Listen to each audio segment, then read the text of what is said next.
yerda diniy motiv yo'q. Shunchaki latifa xolos. Bittasi do'zaxga tushib qoldi-da.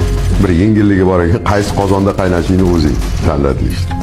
Unda bo'lsa bittasi hali qozon qaynab yotganimiz ustiga og'ir tosh botirib, ustiga toshlar qo'yib qo'yilganmish. Bu yerda kimlar bor debdi. Ya, bu yerda yahudiylar bor. Nimaga buncha tosh bosib qo'ygansizlar boshqa?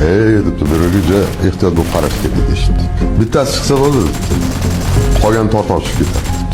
İkincisi varsa qozon qaynab yotibdi, yarim ochiq. Bu yerda kimlar bor? Bu yerda ruslar. Yer qochib ketmaydi, chiqib ketmaydi. Sanchi bir-biriga tashlab yotaveradilar. Uchinchisi borsa, uchinchi qozonning usti tamoman ochiqmish. Qozonda hali chuqurligi buncha baland emasmish. Bu yerda kimlar borsa, bu yerda o'zbeklar debdi. Debdi. Qochib chiqib ketmaydimi bir sakrab? Yo'q debdi. Bemalol o'tga nazoratchimi u debdi. Nimaga desa, bittasi chiqaman desa, o'ntasi oyog'idan tortadi.